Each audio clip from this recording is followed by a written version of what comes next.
할렐루야. 이 새벽에 하나님의 말씀을 사모함으로 나오신 우리 모든 성도님들을 축복하고 환영합니다. 오늘 우리에게 주시는 하나님의 말씀은 민수기 21장 21절부터 35절까지입니다. 본문의 말씀을 제가 봉독하겠습니다. 이스라엘이 아모리 왕 시온에게 사신을 보내어 이르되 우리에게 당신의 땅을 지나가게 하소서. 우리가 밭에든지 포도원에든지 들어가지 아니하며 우물물도 마시지 아니하고 당신의 지경에서 다 나가기까지 왕의 큰 길로만 지나가리이다 하나, 시혼이 이스라엘이 자기 영토로 지나감을 용납하지 아니하고 그의 백성을 다 모아 이스라엘을 치러 광야로 나와서 야하스에 이르러 이스라엘을 침으로 이스라엘이 칼날로 그들을 쳐서 무찌르고 그 땅을 아르논에서부터 야복까지 점령하여 암몬 자손에게까지 미치니 암몬 자손의 경계는 견고하더라. 이스라엘이 이같이 그 모든 성읍을 빼앗고 그 아모리인의 모든 성읍 헤스본과 그 모든 촌락에 거주하였으니 헤스본은 아모리인의 왕 시온의 도성이라. 시온이 그전 모압 왕을 치고 그의 모든 땅을 아르논까지 그의 손에서 빼앗았더라. 그러므로 시인이 읊어 이르되 너희는 헤스본으로 올지어다. 시온의 성을 세워 견고히 할지어다. 헤스본에서 불이 나오며 시온의 성에서 화염이 나와서 모압의 아르를 삼키며 아르논 높은 곳의 주인을 멸하였도다. 모압아, 내가 화를 당하였도다. 그모스의 백성아, 내가 멸망하였도다. 그가 그의 아들들을 도망하게 하였고 그의 딸들을 아모리인의 왕 시온의 포로가 되게 하였도다. 우리가 그들을 쏘아서 헤스본의 기본까지 멸하였고 메드바에 가까운 노바까지 황폐하게 하였도다 하였더라. 이스라엘이 아모리인의 땅에 거주하였더니 모세가 또 사람을 보내어 야세를 정탐하게 하고 그 촌락들을 빼앗고 그곳에 있던 아모리인을 몰아내었더라. 그들이 돌이켜 바산길로 올라가매 바산 왕 옥이 그의 백성을 다 거느리고 나와서 그들을 맞아 에드레이에서 싸우려 하는지라. 여호와께서 모세에게 이르시되 그를 두려워하지 말라. 내가 그와 그의 백성과 그의 땅을 내 손에 넘겼나니 너는 헤스본에 거주하던 이 아모리인의 왕 시온에게 행한 것 같이 그에게도 행할지니라. 이에 그와 그의 아들들과 그의 백성을 다 쳐서 한 사람도 남기지 아니하고 그의 땅을 점령하였더라. 아멘. 오늘 말씀은 언더독의 승리, 하나님의 능력이란 제목으로 함께 나누기를 원합니다. 이 언더독이란 말을 들어보셨는지 모르겠습니다. 이 언더독을 직역하면 개 싸움에서 아래에 깔린 그 개를 말합니다. 힘과 기세에 약한 상대를 의미한다라는 것이죠. 이 언더독은 정치, 스포츠, 문화, 예술까지 다양한 영역에서 사용되고 있습니다. 특별히 선거철이 다가오면 이 언더독의 반란이라는 타이틀로 정치공학적으로 또 여론조사에서는 열세였던 그 후보가 모든 예상을 뒤엎고 승리하는 과정을 드러내기도 합니다. 스포츠 분야에도 마찬가지인데요. 2015-16 시즌 영국 이 프리미어 리그에서는 직전 시즌까지 이 중하위권에 머물러서 강등을 걱정하던 이 레스터 시티라는 팀이 한때 공장 노동자였던 이 제이미 바디라는 스트라이커를 앞세워서 기적적인 우승을 한 사례가 있었습니다. 이때 많은 이들이 팀을 상징하는 그 여우를 본따서 여우들의 반란, 또 언더독의 신화라는 표현으로 수많은 찬사를 보내기도 했습니다. 자, 그렇다면 왜 사람들은 이 언더독의 반란을 환호하는 것일까요? 그것은 폐색이 짙은 이 상황 속에서 불굴의 의지도 기적 같은 승리를 따내는 그들의 모습을 통해서 숱한 절망의 현실에 짓눌린 그 저마다의 삶들에게 어쩌면 나도 할 수 있을지 모른다는 그 신락 같은 희망, 수많은 공포와 두려움에 쌓인 우리 영혼에 작금의 현실을 극복할 수 있다는 그 자신감을 심어주는 계기가 되기 때문입니다. 자, 광야 행진을 거듭하는 이스라엘 백성들의 상황과 그 환경 또한 어쩌면 이 언더독에 해당될지도 모르겠습니다. 그들에게 주어진 것은 실상 아무것도 없었기 때문이에요.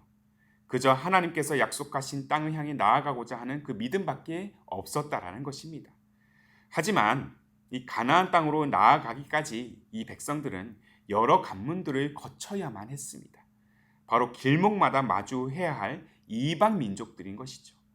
자, 모세와 백성들은 최대한 그들과 마찰 없이 그 성읍을 지나가기를 원했습니다. 마주해봤자 피해는 자신들만 입을 거라고 생각했기 때문입니다. 그래서 백성들은 이 아모리 왕을 또 아모리 왕 시온을 마주할 때 당신들 민족이 소유한 그 어떤 것도 우리는 손대지 않을 것입니다. 그저 지나가게만 길을 열어주십시오라고 요청하게 됩니다. 자, 본문 22절의 말씀이에요. 우리에게 당신의 땅을 지나가게 하옵소서. 우리가 밭에든지 포도원에든지 들어가지 아니하며 우물물도 마시지 아니하고 당신의 지경에서 다 나가기까지 왕의 큰 길로만 지나가리이다. 하지만 이 아모리 왕 시온은 백성들의 그 이 제안을 거절합니다. 그리고 군사들을 보내서 이스라엘 백성들을 공격하기에 이르게 되죠.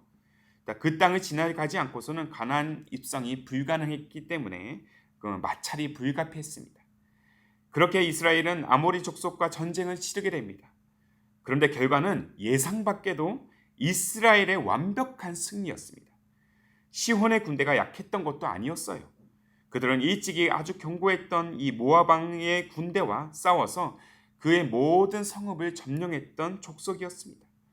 그래서 아모리는 이 모압을 점령한 후에 모압이 섬겼던 그모스라는 신을 조롱하면서까지 기세가 아주 등등했습니다. 그런데 상대적으로 약해 보였던 이스라엘에게 완패를 하면서 오히려 모압을 향한 조롱이 이제는 자신들을 향한 조롱으로 바뀐 그 참상을 목격하게 된 것입니다.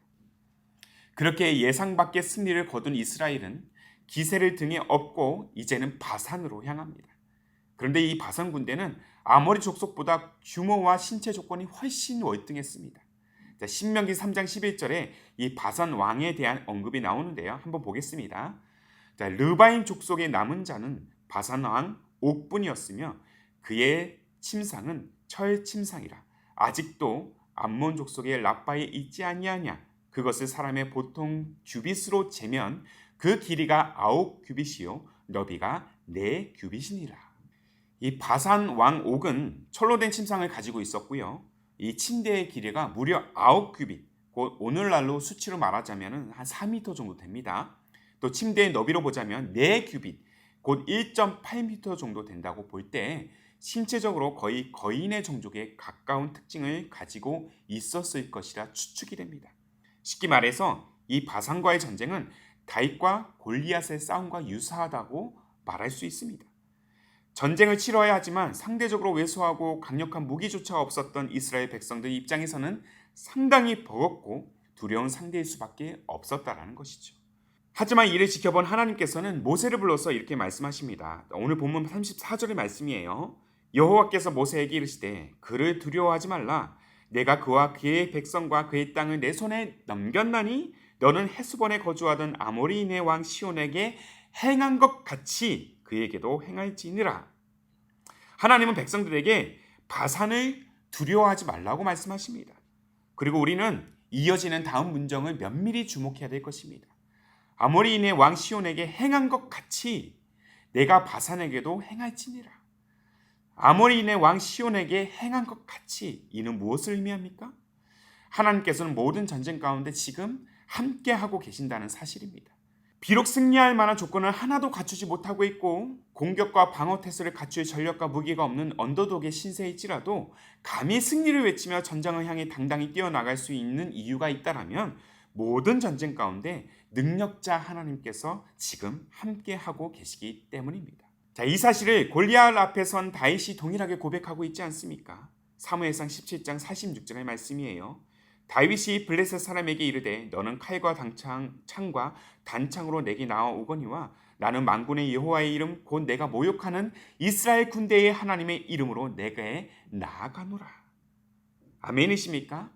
사랑하는 성도 여러분, 우리는 늘 세상 앞에 언더독의 입장입니다. 세상은 점점 악해지고 시대를 거듭할수록 혼란스러운 일들만 가득하지만 우리가 가진 능력, 우리가 가진 조건, 우리의 자격으로는 이 세상을 이길 수가 없어요. 그리고 우리 미래 또한 부정적입니다. 그 어떤 것조차 보장되지 않는 그야말로 폐색이 짙어 보이는 우리의 미래의 단상인 것이죠. 이러한 수많은 적들이 우리를 에워싸고 있고 우리 영혼을 숨쉴 틈조차 없이 그렇게 짓누르고 있지만 그럼에도 우리가 포기하지 말아야 될 이유가 있다라면 그것은 모든 고난과 시험과 약함을 넘어서게 하시는 강함 되시는 하나님, 능력의 하나님께서 지금 우리와 함께 하고 계시기 때문인 줄로 믿습니다. 우리에게 주어진 것이 칼이 아니라 물매랄지라도 그렇게 세상 앞에 당당히 설 수 있는 것은 우리에게는 만군의 여호와의 하나님의 이름, 하나님의 능력이 있기 때문입니다. 그러므로 사랑하는 성도 여러분, 두려워하지 마십시오. 그리고 한 걸음 더 나아가 가정에서, 직장에서, 사업장에서 어느 때든지 나의 능력이 아닌 하나님의 능력을 지금 이 시간 앞세우십시오. 비록 세상에서의 언더독은 불굴의 의지만으로는 승패를 뒤집을 수는 없지만 믿음을 가진 언더독은 불굴의 의지를 훨씬 뛰어넘는 하나님의 능력이 있기 때문에 반드시 승리할 줄로 믿습니다. 우리에게 이 믿음만 있다면 결코 패하지 않을 것입니다.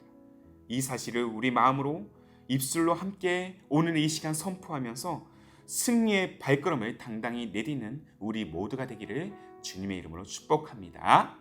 아멘. 함께 기도하겠습니다. 만군의 여호와시며 우리의 인생에 참 능력이 되시는 하나님 아버지, 비록 세상은 언더독 같은 우리 존재를 여전히 짓누르고 일렁이는 고난의 파도에 휩싸이게 하고 있지만 능력의 하나님께서 그 풍랑을 잠재우시고 우리와 함께 하신다는 사실을 오늘도 우리는 신뢰합니다. 우리 눈으로만 보면은 세상은 두려운 것들이 천지에 가득하지만 믿음의 눈을 들면 능력의 하나님이 보이기에 우리는 오늘도 절망치 않고 주어진 강야의 여정으로 나아갑니다. 우리의 모든 날과 모든 순간에 함께 하시는 주님, 오늘도 주님만을 바라보고 주어진 믿음의 여정을 향해서 온전히 우리가 걸어가게 하옵소서. 그리고 반드시 영원한 승리의 삶으로 이끄실 하나님의 약속을 신뢰하면서 나아가는 흔들리지 않는 신앙이 되게 하옵소서. 그렇게 우리의 약함을 통해 강함으로 역사하시는 그 하나님의 놀라운 능력을 신뢰하오며 우리의 주님 예수님의 이름으로 기도하옵나이다. 아멘. 오늘도 주신 말씀에 따라 우리 두 가지의 기도 제목을 붙들고 함께 기도하기를 원합니다. 먼저는 세상은 언더독 같은 우리 존재를 여전히 짓누르지만 모든 승패를 뒤집으시고 반드시 승리의 길로 인도하실 능력의 하나님만 신뢰하는 그러한 인생이 되게 하옵소서. 한 걸음 더 나아가 부정과 혼란이 가득한 이 세상을 믿음의 눈으로 우리가 바라보면서 절망하지 않고 주어진 삶을 온전히 살아내는 우리의 삶, 우리의 가정, 또한 우리 기쁨이 되는 교회가 되게 하옵소서. 이 두 가지의 기도 제목을 간절히 우리가 고백하면서 기도로 하루의 삶을 열어가기를 소망합니다. 함께 마음을 다해 기도하겠습니다.